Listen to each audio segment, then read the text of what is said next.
Baik, di sini saya akan mempresentasikan hasil ringkasan saya tentang inovasi pendidikan. Yang pertama, pengertian inovasi pendidikan. Inovasi pendidikan adalah inovasi dalam bidang pendidikan atau inovasi untuk memecahkan masalah pendidikan.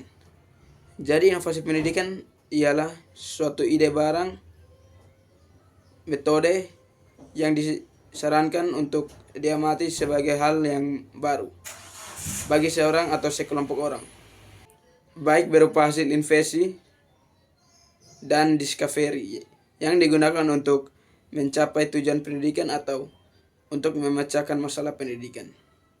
Pendidikan adalah suatu sistem, maka inovasi pendidikan mencakup hal-hal yang berhubungan dengan komponen sistem pendidikan, baik sistem dalam arti sekolah, keguruan tinggi, atau lembaga pendidikan yang lain, maupun sistem pendidikan dalam arti luas, misalnya sistem pendidikan nasional.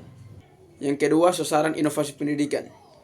Setelah membahas pengertian inovasi pendidikan, maka berikut ini akan ada diuraikan tentang sasaran inovasi pendidikan. Faktor-faktor utama yang perlu diperlihatkan dalam inovasi pendidikan adalah guru. Guru sebagai ujung tombak dalam pelaksanaan pendidikan merupakan pihak yang sangat berpengaruh dalam proses pembelajaran mengajar. Kepiawaian dan kewibawaan guru sangat menentukan kelangsungan proses belajar mengajar di kelas maupun efeknya di luar kelas.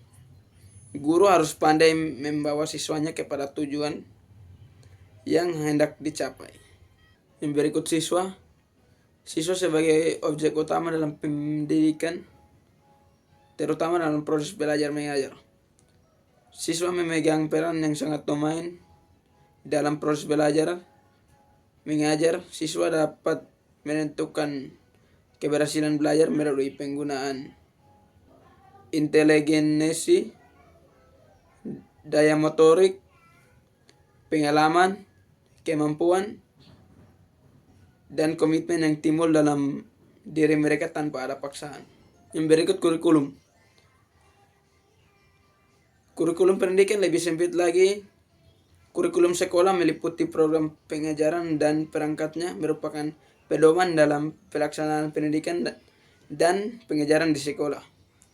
Oleh karena itu, kurikulum sekolah dianggap sebagai bagian yang tidak dapat dipisahkan dalam proses belajar mengajar di sekolah.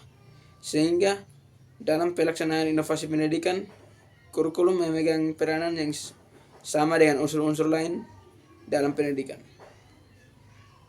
Yang berikut fasilitas. Fasilitas termasuk sarana dan prasarana pendidikan tidak bisa diabaikan dalam proses pendidikan, khususnya dalam proses belajar mengajar.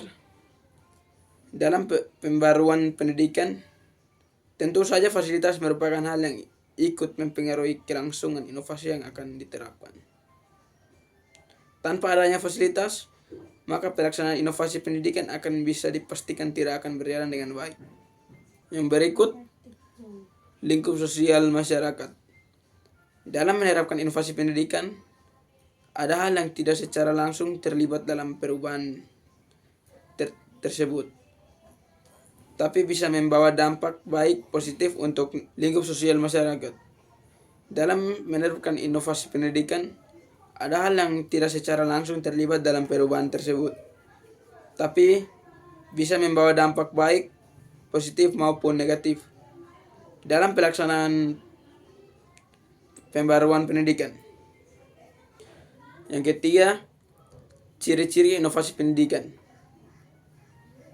Ciri-ciri inovasi pendidikan dapat dikenal dengan beberapa identifikasi antara lain.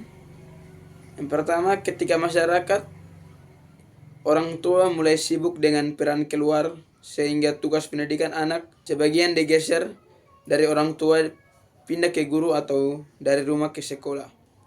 Yang kedua, terjadi adopsi kata yang ditulis ke instruksi lisan.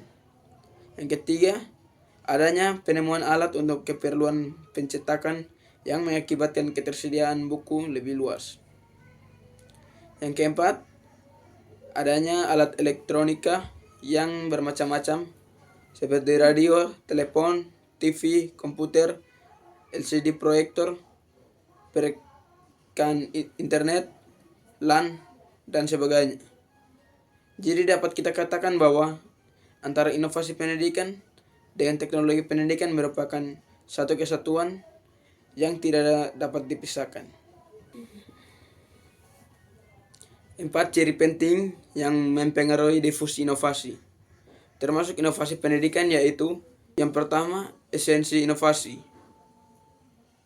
Inovasi adalah suatu ide gagasan, praktik atau objek benda yang disadari dan diterima sebagai suatu hal yang baru oleh seorang atau sekelompok untuk diadopsi. Yang berikut saluran komunikasi. Komunikasi merupakan suatu proses di mana partisipan berbagi informasi untuk mencapai pengertian satu sama lain, yaitu tahap pengetahuan, tahap bujukan, tahap pengambilan keputusan, tahap implementasi, tahap konfirmasi, dan sistem sosial. Yang keempat, prinsip inovasi pendidikan. Ada beberapa prinsip inovasi. Yang pertama, inovasi memerlukan analisis berbagai kesempatan dan kemungkinan yang terbuka. Yang kedua, inovasi sifatnya konseptual dan perseptual. Artinya yang bermula dan suatu keinginan untuk menciptakan sesuatu yang baru yang dapat diterima masyarakat. Yang ketiga, inovasi harus dimulai dengan yang kecil.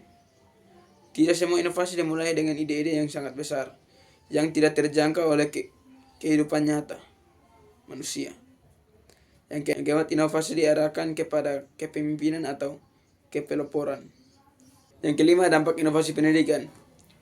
Dampak positif dan negatif inovasi pendidikan adalah: yang pertama, bidang teknologi komunikasi mempunyai peran yang sangat penting dalam bidang pendidikan, antara lain: yang pertama, munculnya media massa. Yang kedua, munculnya metode-metode pembelajaran yang baru. Kedua, bidang informasi dan komunikasi. Dalam bidang informasi dan komunikasi telah terjadi kemajuan yang sangat pesat. Dari kemajuan dapat kita rasakan dampak positif, antara lain: yang pertama, kita akan lebih cepat mendapatkan informasi-informasi yang akurat dan terbaru dimanapun melalui internet. Yang kedua, kita dapat berkomunikasi dengan teman maupun keluarga yang sangat jauh hanya dengan melalui handphone. Yang ketiga, bidang sosial dan budaya. Semakin banyak wanita yang memasuki bidang politik sebagai anggota parlemen, senator, gubernur, menteri, dan berbagai jabatan penting lainnya. Meskipun demikian, pengaruh negatif pada aspek budaya, yaitu kemerosotan moral di kalangan warga masyarakat. Yang pertama, kemerosotan moral di kalangan warga masyarakat. Yang kedua, kenakalan dan tindak menyimpang di kalangan remaja semakin meningkat, semakin lemahnya kewibawaan tradisi-tradisi yang ada di masyarakat.